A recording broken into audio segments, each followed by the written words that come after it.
Hey guys. Okay. Jeff, what you took a trip on? Pardon? Tell him. Oh, did you? Be laughing. Oh, did he? Hey, Instagram, Facebook.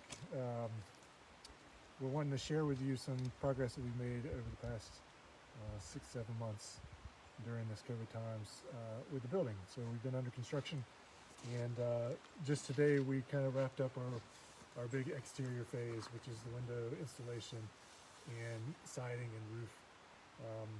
And so we have this giant building, and a lot of you haven't had the opportunity to see it yet. It's a 17,000 square foot historic structure.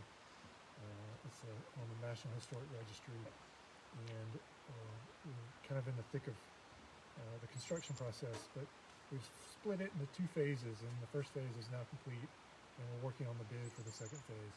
So the first phase is all the exterior shell of the building, which is the foundation, and waterproofing the building, including all of our siding work, which is restoring the poplar bark and some of the chestnut bark on the outside of the building, and then getting all the windows restored as a building on the historic registry, and utilizing the historic tax credit. We are keeping the original windows. So we had those pulled out and abated and then brought back, and those have just gone back in place and are now functional. So we're pretty excited about that. And working up from there, we've got a whole new roof with architectural shingles put on just this past fall. So it's waterproof now, top to bottom, with some new gutter work too, and gutter drain lines. One of the big challenges we had was water in the basement and water in the building causing damage, historic damage, not any longer.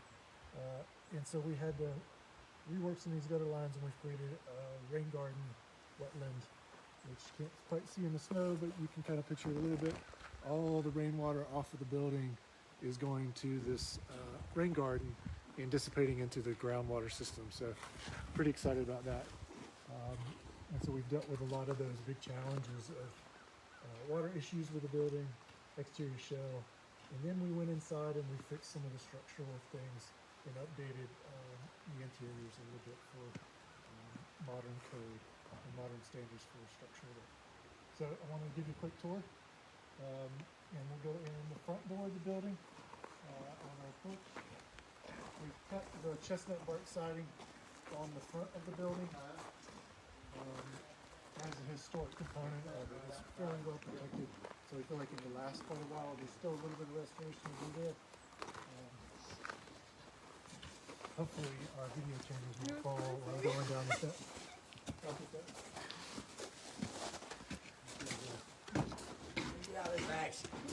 This is Danny Greer, A-frame contracting, so he's done a lot of the first phase work for us, window restoration in particular, but also all the structural work for us. So just buttoned it up for us, done good work.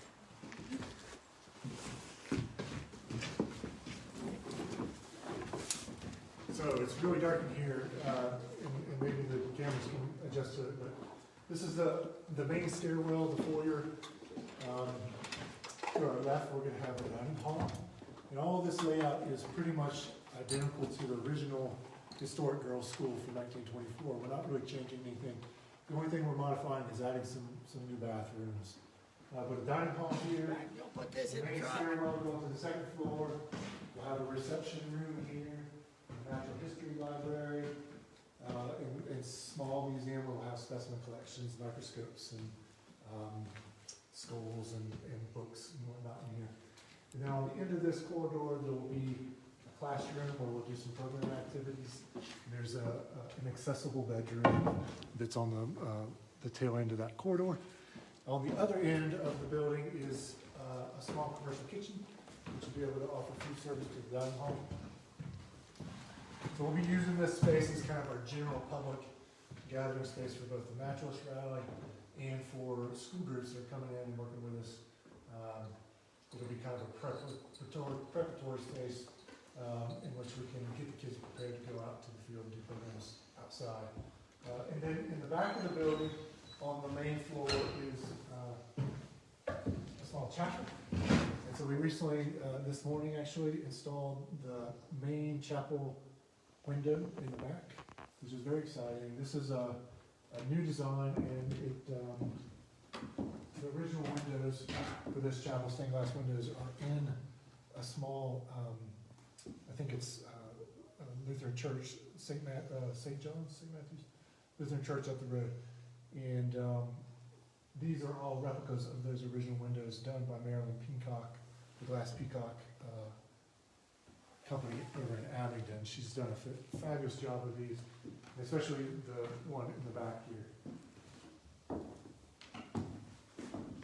This window is, we decided to go with a view from like top, kind of a bigger picture look at our landscape, where a lot of our programmatic work is done on a kind of a small detail level.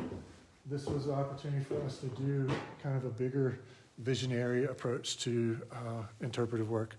So it's a really great piece. We're excited to have it here, and especially on the south-facing wall of the chapel. It's super bright and super colorful with all the sunshine coming in. So you'll see in it, it's got obviously the Blue Ridge Mountains. Maryland snuck in some trilliums and some rhododendrons there, and there's some little spruce trees off in the distance, so it's got some nice components to it for us. And obviously the clouds and the Blue Ridge Mountains are pretty fabulous.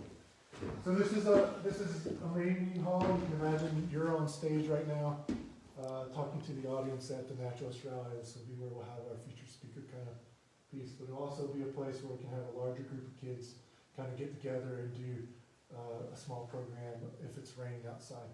On the back side of this chapel is going to be our future amphitheater, and so we can kind of use these as dueling spaces depending on the weather, indoor, outdoor kind of scenario. So I think it may be worth, if we still got enough reception, I'd like to show you the second floor is the dormitories.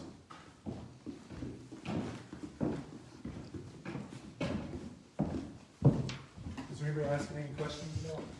Nancy Slice is on Facebook saying we are cool and looking good, cranking, and the window is beautiful.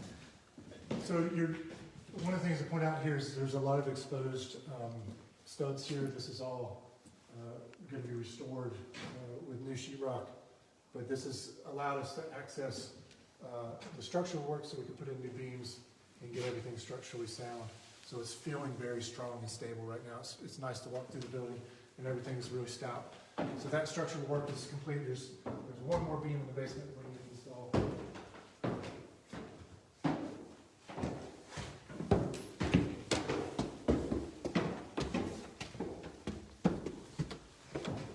So we're up in going up the stairwell. This is the more private section of the schoolhouse. This is where anybody staying overnight will be able to stay in these kind of dormitory type rooms.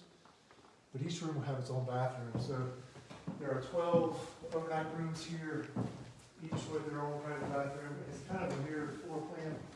So during the Naturalist Rally, you can operate kind of like a hotel, but in the case of school kids, we can separate boys wing, girls wing kind of thing.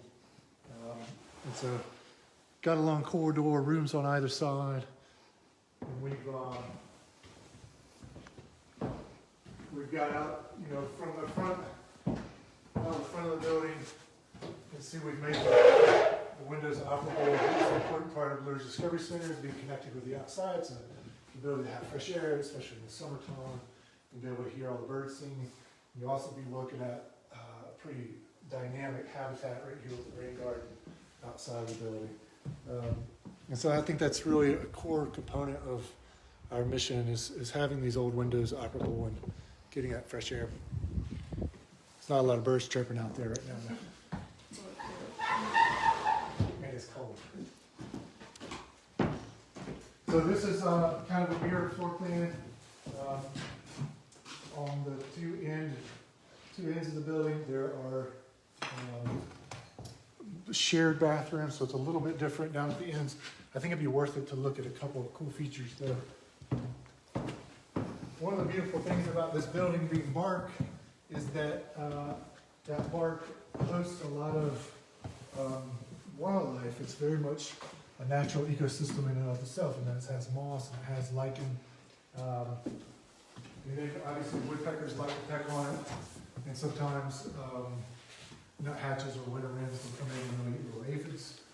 But in the past, woodpeckers have drilled a few holes in this side of the building, and in particular this one, you can't really see it here right now, but there's some debris. This is debris from an owl nest, and there may be a screech owl roosting in there right now at the moment.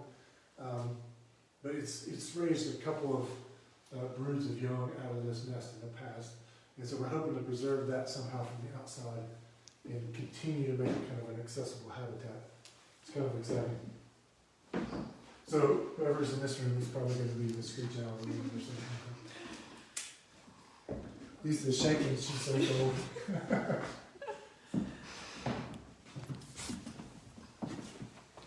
Okay, we'll go up one more floor. I'm amazed that we're getting quality enough internet reception up here.